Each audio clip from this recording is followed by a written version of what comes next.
GearNetwork.com. The following is a presentation of the Gear Radio Network.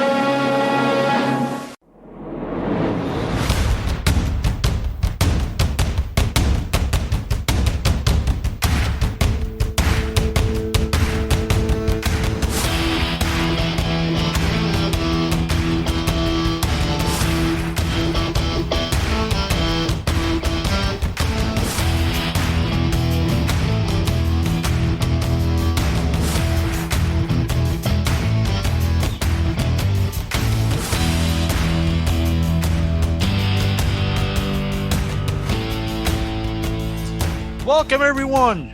I'm the Fatman. And I'm New Sleazy. And this is the wrestling show with Fatman, I guess. So Ryan's in rehab again, and Sleazy's still in rehab, and the Mark was almost in rehab tonight. So, I mean, we're dropping like flies here, but we do have a 24-hour COVID. We do have a show to cover, and that's IMPACT Emergence, which happened last Friday on the 12th. You didn't get a chance to watch it, but Sleazy somehow in rehab did, and he sent me his notes. Motherfucker.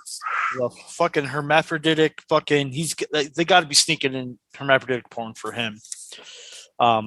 Okay, so we'll talk about the X Division Championship. Actually, you know what? We're not going to talk about that first. Since you are on a time constraint, that's actually the one I saw. Since you're on a time constraint, because you do have stuff you do because you have a life, Sleazy sent you his GCW Homecoming 2022, and he knows how much I absolutely love GCW. So go ahead and take it away. Alrighty. These are Sleazy's. We didn't watch it. Again, I don't know how he's getting this stuff in. According to his ratings, he barely watched it, or at least he didn't enjoy it. He just said he did a quick synopsis. Okay. Well, both nights had a tight structure to them, starting off with the non-death matches. Then about 2/3 of the way through, it started the weapon frenzy.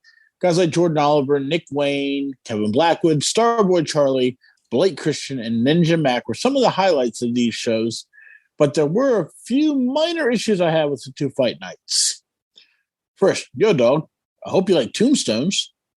4 times, that's right, 4 times in a row in 2 nights, a tombstone was used, including once through a table. Keep it up. You'll be doing tombstones like you do scoop slams soon. And I wouldn't trust a bunch of people to do pile drivers like this. Second, the newest trend of eating a finisher or a string of major moves, then kicking out of one is cool the first time you do it, but just as an overused trope all over the 2 nights, talk to each other. You lose the specialness of it when everyone fucking does it. It's a good point. It's been happening a lot. And not just there, all over the fucking place. Especially AEW a lot lately. So there were a few different interesting matches that I really wanted to call out. Deppen and Blake Christian was a great match and probably the best of the 2 nights. Rina Yamashita beating Alex Colon was a huge surprise to me. To take the Ultraviolet title off of him and then successfully defending it the next night was pretty cool. Bailey on the show was also nice, and I loved that he got the heel heat for making the stage hands sweep the floor more because he was barefoot. Maki Ito was always be a joy to see. And even though the match was okay at best, it was nice to see her in a U.S. ring. Okay, stop right there. Fucking Mark! Okay. Oh, all over that so far. However, I must state this. Ultraviolet wrestling is super dangerous to both the workers and the fans themselves. I'm not a huge fan of many of the spots that they used through all of the ultraviolet matches on both nights. And it has been stated that just last year, Alex Zane had his eyeball punctured. Oh, my wife would love to hear that. And surgery required. He almost lost his eyesight. Never mind the David Arquette spot where he almost bled to death in front of 100 people. Okay, I'm going to stop you right there. That was a person who shall not be named, and I will have nothing to fucking do with trying to kill David Arquette.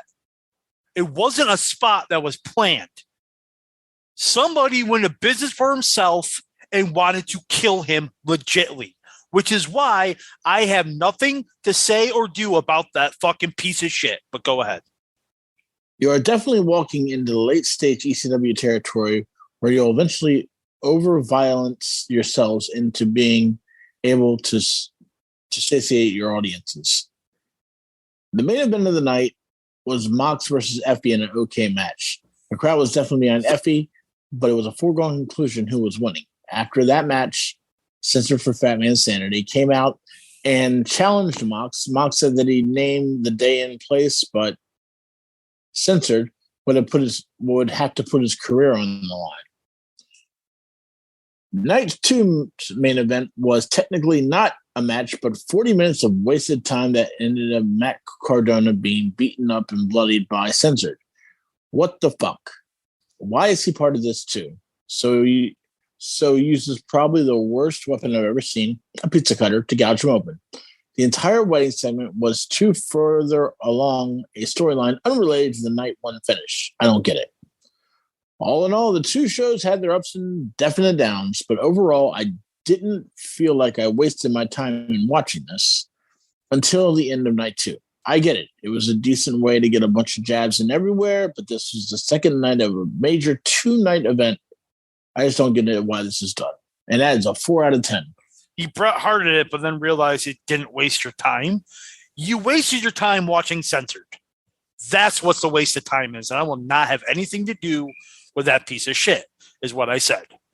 This is why I didn't want to even talk about that. But anyway, now let's talk about why we're here. Impact Emergence. Show opens with the X Division Championship, which is Mike Bailey defends against Jack Evans, match with 12 minutes and 38 seconds. So we have Kristen Thompson from TGR Wrestling with the star ratings. He gave it 3 stars. It was surprisingly a slower pace. This is from me. It was surprisingly a slower pace match. Still good, but not what I was expecting. I gave it 3 stars. Sleazy. This was just a shining example of how far Jack Evans has fallen. Sloppy, especially at the end of the match. You can tell Evans was lost at times. Poor dude was riding high 10 years ago. Could have been a huge star in AEW, WWE. I totally disagree, but okay. Now he's a broken down man that just trying to get the bills paid. 2 stars. Wow. I give it 2 3/4. I wasn't a fan of that match either. Mike definitely carried it. Speedball definitely carried that match. And and he's right. It looked like that Jack Evans was just like not fucking into it. Like almost like he was Jeff Hardy style mailing it in. Yeah, he was mailing it in. I still thought it was good, but it wasn't the high flying match I was expecting from the X Division. Seriously. And then we have Steve Macklin versus Sami Callihan, which was pretty much just a brawl. Nothing came of it. Didn't even last. Yeah, it was like all of 2 minutes, right? Yep. And then they just said, fuck it. Sleazy gave that portion a dud. Now, Yo Dog, I heard you like tag team matches. Chris Sabin and Kushida. Sleazy put Time Splitters. They are not the Time Splitters. The Time Splitters is Alex Shelley and Kushida. But it said Time Splitters on his jacket. And they called him the Time Splitters. They called Kushida the Time Splitter. They didn't call Sabin a Time Splitter. Sleazy gave it 3 stars. Right Kid died. Not about as I needed a win here. The match was nice and quick, but nothing really stood out. I gave it 3 1/4. Good tag team match. Right Kids died. Is exactly what I put. I gave it 3. That's when the stream stopped. Okay. So, alrighty. So then we have Bandito versus Ray Horace. 12 minutes and 56 seconds. Christian gave us 3 3/4. I gave it 4. my notes was great as expected. Knew Bandito was going to win. Like, it was nothing that you'll remember, but it was still a great match. Sleazy, a nice match featuring two AAA guys. Bandito's just that dude, apparently. Ray also had a few cups of coffee in ROH, so I have seen both of these guys before and knew their ability. It was good, but still a normal, fun lucha-style match, 3.5. And then we get the further part. They actually have a match, Sami Callihan versus Steve Macklin in a no disqualification match. 11 minutes, 21 seconds. Christian gave it 3 3/4. Sleazy. If you add up all the segments together, I think it's fair to give this 4 stars. It was enjoyable. It was an enjoyable way to put over both competitors. I think Macklin really needs the win here, but the way the finish went down, it shows his tendencies, I feel. It reminds me of an old school ECW brawl, 4 stars. So one of the beginning segments of the match is Sammy pretty much hits Macklin's side of his head, the side of his head repeatedly into the steps, but yet Macklin starts bleeding from the forehead. Okay. And I put, did they just become AEW that way? They pretty much no-sold everything, but it was still entertaining. Wrong Kid guy, I gave it 3 1/4 because of the no-selling and just the stupid bleeding spot. So it was enjoyable, but whatever. And then we have, yo, dog, I heard you like tag team matches. This is where I miss Ryan. Honor No More versus Bullet Club. If Bullet Club won, Honor No More disbanded. If Honor No More won, they get a shot at the Impact World Tag Team titles. 15 minutes, 45 seconds. Christian gave this 3 3/4. This is for me. Really good, typical, crazy, multi-man chaos that Impact is known for as of late. Right Kids died, which was Honor No More, so they get a tag title shot. I gave it 3.5. Sleazy. 10-man tag that just felt like a car crash. PCO continued to do crazy shit. The brawling outside the ring while the match was happening inside was distracting, in my opinion. And for the moment and for the amount of weapons that got involved, the ending was meh. He gave it 3 stars. He's an underrated piece of shit. So then we go to the Knockouts Women's Championship. Jordan Grace defends against Mia Yim. 13 minutes and 25 seconds. Chris gave this 4 stars. Let's see how Sleazy's an overrated piece of shit. Because there's an Asian in it. Easily one of the top knockouts matches this year. Mia and Jordan worked really well together and a lot of cool counters and spots. Yoli Sanders is a post match where we set up Grace as the challenger. I'd have lovers. I think he said I would have loved a second match between Mia and Jordan. He gave us 4 1/4.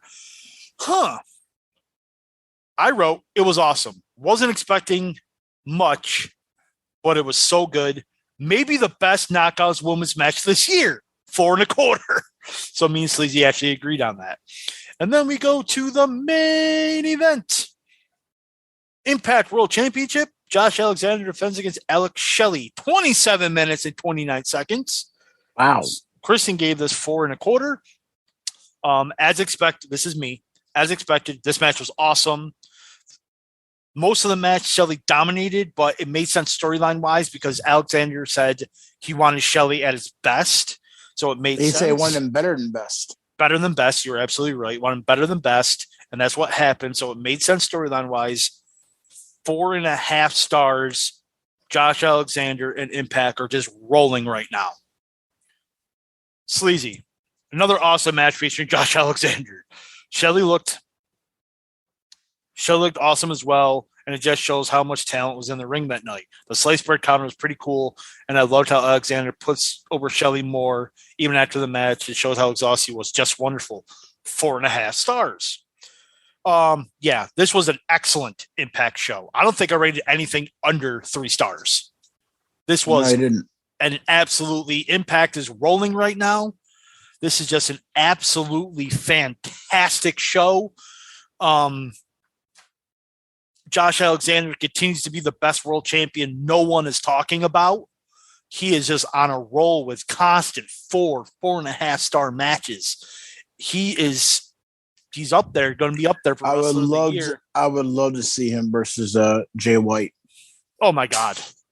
Oh, I just came. I just came. That would be fucking phenomenal. Oh my God. So we blew through that. This is going to be another quick show. But we are going to take a little break so we pay the bills. And then on the other side, we'll talk about news and rumors. And we're back. No funny input. Normally I say something, but I'm just not into it tonight. So let's jump into news and rumors. Let's get this half-hour show done with. Yeah, I know, right? It's not going to be a long show, guys. We're just trying to keep putting out content while Sleazy's in rehab. Ryan's still in rehab. Ryan will be back. So, and we might have a special guest next week. We might. Okay, so WWE released their second quarter financial earnings. Woo, doggies. I'm not the wrong thing. I need 24%. I got it right here. Oh, no, that's not it. Is that it? Yes, that's it. Okay. WWE reported, we can bullshit and waste time here. WWE reported fiscal second quarter revenues of $328 plus million in 2022, an increase of almost 63 million from the corresponding time in 2021. Net media revenue increased from 238 plus to 265. I just said that. Live event revenue increased 2.8 million. Well, that's easy because 9.2 million. Because from the same period in 2021, because really all they had was WrestleMania. And they were in the Thunderdome, so it was now that COVID's over, everyone's coming back. Consumer goods had an increase of 44 million as compared to 22 million. That doubled. Live event income increase as well. Touring sales of tickets in North America reached 34.9 million, up 6.6 million from the same period, where WrestleMania 37 was the only live event. Duh. Live event product sales for WWE reached 73 million. 40,300 people attended 55 WWE events throughout the quarter. This is an increase from 40,000 from the because WrestleMania was the only event. WWE's 4 overseas tours draw 60 on average of 6,550 fans, while the North American tours draw average of 6,080 fans each event. Now, people are going to say, oh, that's only roughly 7,000 fans per event, but also you got to realize AEW is running 1, maybe 2 shows, at most 3 shows a week, while WWE's doing, I don't know, 1, 2, 3, 4, 5, 6 shows a week. Mm-hmm. So, I mean, if they're averaging 7,000, I mean, that's pretty good, in my opinion. WWE reached 5.6 million of licensing from the video game WWE 2K22. Trading cards and collectibles took in an additional 3.1 million. WWE mentioned that they filed a motion to dismiss the continuing antitrust case from MLW on March 15th, and that MLW issued their official response on April 22nd. WWE reiterated how they believe MLW's claims were without merit, writing, "The company believes that all the claims in the lawsuit are without merit and intends to defend itself vigorously against them." I actually have more notes on that. We'll get to it. In the first 6 months, WWE spent under $20 million on content creation for Ms. and Mrs., WWE Evil, their AEW the A&E programming, and other Peacock and WWE Network programming. This is more than $9.1 million they spent over the same time in 2021, which is interesting because you would think they would spend more during the pandemic era on content than they would now, but they really didn't. They didn't. They actually spent double. WWE plans to spend between 20 and 30 million on programming for the remainder months of 2022, and they remain committed to producing new material. WWE has already earned $4 million in content development incentives for this year, and they anticipated receiving another $10 million by the end of the year. WWE is benefiting from tax breaks and incentives for reducing content in specific regions. I'm thinking the reason is because they're trying to bring people back to live shows. So they're trying to keep it on and stay relevant as possible in that meantime. New content's never bad. So, yeah, I can kind of agree with that. With regard to the substantially complete investigation to McMahon, the business spent $1.7 million on general and administrative expenses in Q2 and currently expects to need to spend about $10 million in the remainder in 2022, with additional costs could possibly exceed that amount. Ooh. They stated, as previously announced, a special committee of independent members of the company's board of directors were informed to investigate alleged misconduct by the company's former chairman and chief executive officer, Vince K. McMahon. The special committee investigation is substantially complete. Mr. McMahon resigned from all positions held with the company on July 22nd, 2022, but remains a stockholder with a controlling interest. While we currently anticipate spending approximately $10 million during the remainder of the year related to this investigation, the related costs could exceed this amount. I don't know why they keep double backing on stuff. In the first half of 2021, Vince returned $1.2 million, and as of this writing, in 2022, he has paid $2.2 million. He's expected to pay or has already paid $19.6 million in unrecorded expenses, the majority of which seem to be connected to the NDA payments. Regarding the McMahon situation, WWE wrote, as previously announced, a special I don't need to that's I just literally read that. So that was that. That was the conference call.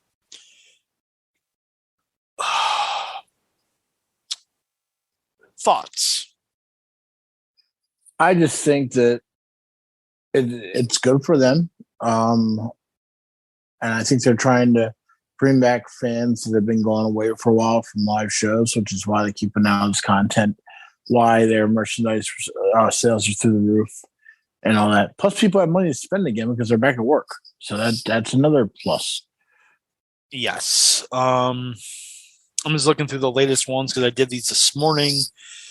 It doesn't look like too much. Brandy Rhodes has reportedly started wrestling at the Performance Center this past Friday. Cool. Let me read this one. I got more, but I'm just on the site now, so I just want to kind of do it. A wrestler signed to AEW reportedly told the company that a representative from WWE contacted them regarding potential comeback. So it was obviously a former WWE guy. The AEW wrestler was allegedly contacted by a representative of WWE's talent relations department, but the wrestler is content with AEW, doesn't want to leave. According to Fightful, we were able to confirm that claims with the actual performer, though they wish to remain anonymous as of now. It's worth noting that while we can verify the claim was made, we learned nothing more about the alleged contact. Similar sources familiar with the situation have told Fightful there was no mistake this performer was already under a full-time contract. Fightful added the representative from WWE did not respond to a request to comment. No shit, because you're Fightful and they don't give a fuck who you are. And I call bullshit. Why? Because Triple H is not bringing back all these people. It's inevitable for them to reach out to AEW stars under contract. I call bullshit. Yeah, because he knows the rules. I mean, you don't do that. Like, oh, this just happened. This guy just happened to remain anonymous because it's bullshit. Yeah, I agree because there is no tampering between WWE and AEW. They like. When it was WWE and W, they may have a clause in there, and I could be wrong, but I don't think I am, but I could be. WWE can talk to them. They can't make them an offer. They can just say, "Are you under contract?" And if they say yes, they can go, "Okay, talk to me when you're not under contract." Yeah, just like how employers can go, They can't ask you anything about your work history in any place. They can ask you when you started and when you were done. And that's all they can ask. Yep. So I call bullshit. Again, this could possibly be true, but for the wrestler to rename anonymous, yeah, they would put out who the wrestler was. So I call bullshit. That's just them. Okay, let me talk about this. So the Combat America's M&A promotion and Alberto Del Rio have been involved in the legal dispute over a lawsuit brought up by Del Rio. Is there a federation that he is not in a lawsuit with or hasn't been in a lawsuit with ever? Oh my God. Del Rio filed a amended lawsuit. Sorry. Against the promotion on August 9th before the before the United States District Court of the Southern District of New York. Huh. Interesting. Oh, whoops. So New York City, basically. That or Binghamton. I'm thinking it's New York, though. The updated case was requested after the court dismissed Combat Global's partner business as a defendant, requiring a change. The court decided on July 26th that if a settlement is not reached, the case will go to a jury next year. Due to their refusal to turn over social media accounts, the former WWE star sued them for breach of contract, unjust enrichment, and coercion. Del Rio is seeking $250,000 in punitive damages and at least $26,250 in interest from December 21st, 2019 to April 15th, 2021 for their claimed breach of contract.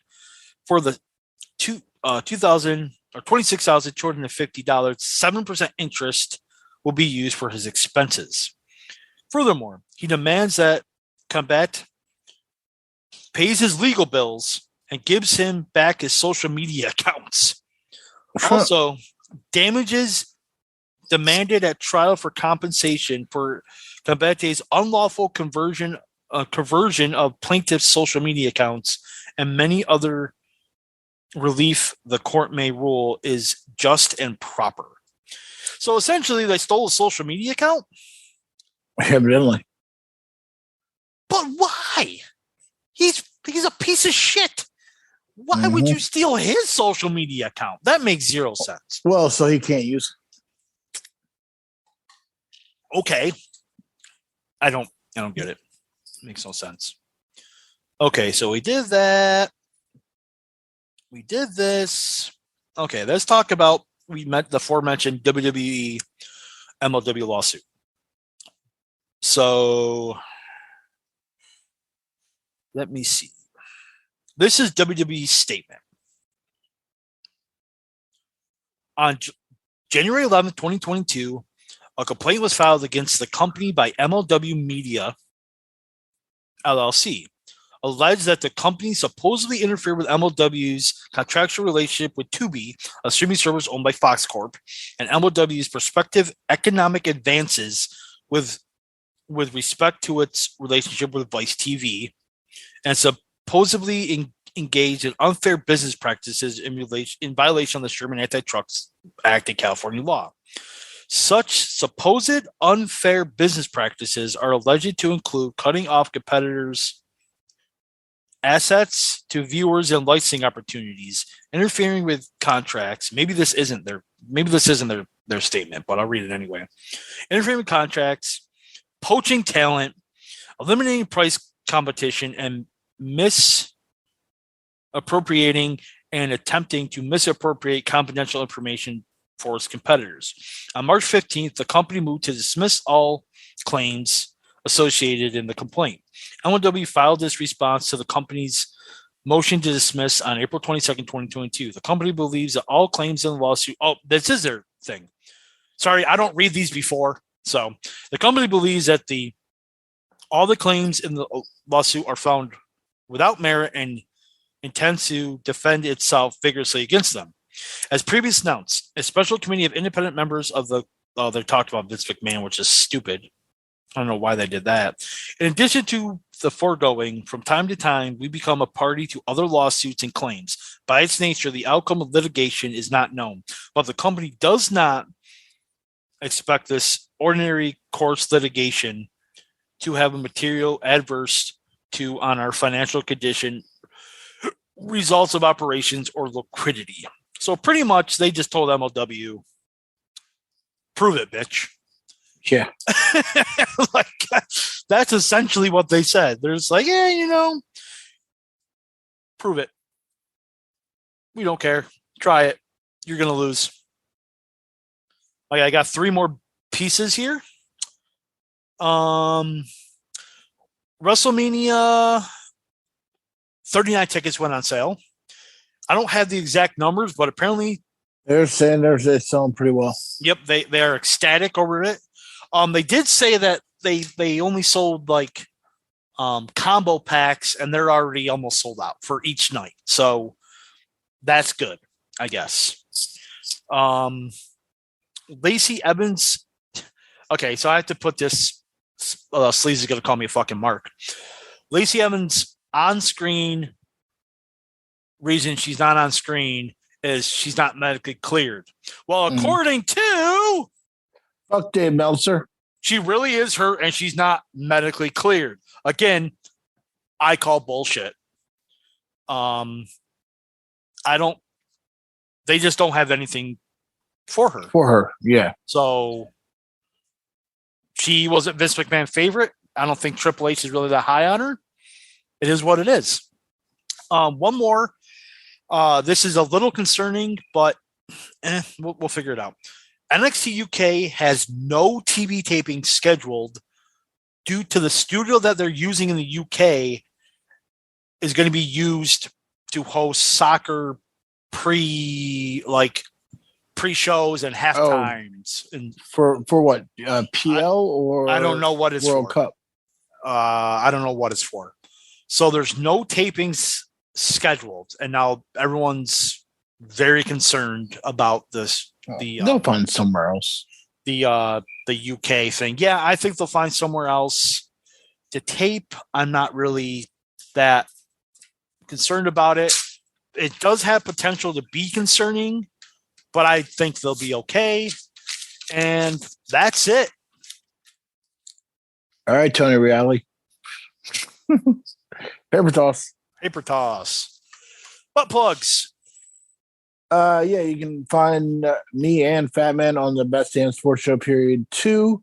We record Thursday nights now. It seems is going to be our going night, which works out for all of us. We hope to be on Twitch this week. If not, it'll be very soon. I do have the account set up.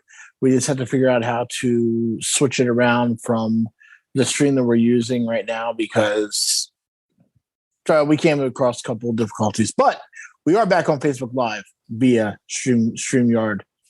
So check us out. Sports Guru 728 is my Twitter if you all want to see. And I have been feverishly putting media on both this Facebook page and our Facebook page for the Best Damn Sports Show Period 2. Yes, he's been posting vigorously. I appreciate that, Chip. We've been not very good keeping up with our Facebook page, but good job doing that. I appreciate it. Gives us content at least once a day. Maybe we'll do something like match of the day or something like that on there just to get content. So I kind of been doing that with G1, and I thought I could keep up with it, but I just got too busy with work that I haven't been able to keep up with it. But it's just been some really good shit. Like, do you like a little 30-second YouTube clip or something of like match of the day or something like that? And I don't know, we'll figure out something. But I'm at TWS Fatman. Sleazy's at TWS Sleazy. He's in rehab, but he still tweets. He has got to be in the most lavish rehab facility. He's in a white collar crime one. That's why he can do it. It's hermaphroditic porn addiction, but yet he has access to all the technology. That's ridiculous. It makes no sense. But you can find us at Facebook.com/Sleazy the Fat Man, OnlyFans.com/The Wrestling Show, at Sleazy Fat Man on Instagram and on the Twitter. Personal note, I don't know if I should say this, but I'm going to. I am now a licensed life insurance agent in New York State. So congratulations to me. I'll be working on my broker's license. It's going to be fulfilling to help families be able to get what they need. And it's not about the money for me. It's about helping families get the insurance and the well-being off of a potential loss that they would need. So if you have my Facebook, again, this isn't me trying to get business. This is me trying to help people out. Shout it out at me and see what we can do if you're in New York State, because I'm not licensed in any other state. Let's look how far we've come. When we started this show, you were in retail and I was an inventory guy. You're now a licensed insurance agent and I'm a sous chef. Look how far we've come, man. Sleazy works from home, be on his ass. Ryan, we'll talk about Ryan next week. But yeah, we've come a long way. I'm going to work on my securities license too, so that would be awesome. But yeah, so Barry Horowitz, myself, pat on my back. You got to do the Champa. It's in my generation, we Barry Horowitz. So, again, if you need life insurance, if you're in New York State, well, let me know. I really do want to help your family out. Again, it's not about the money for me. It's about helping families get the protection they need. Anyway, shameless plug. That's it for me. That's it for New Sleazy and a fucking Mark. This has been the Wrestling Show. Thank you guys for watching.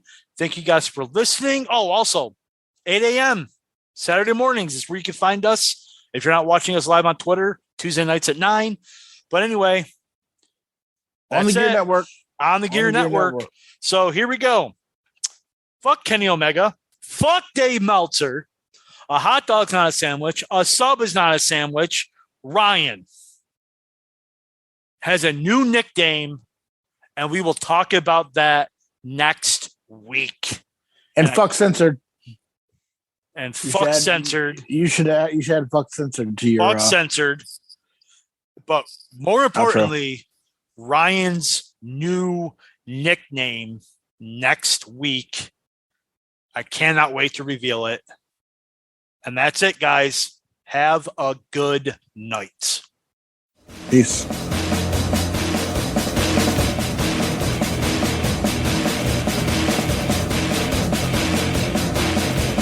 I'm the truth that you seem to run from.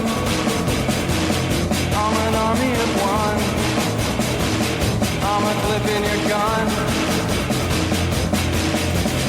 I'm the pain in the game. The bloodshed in your name. When there's nothing to gain, I'm the world on sand.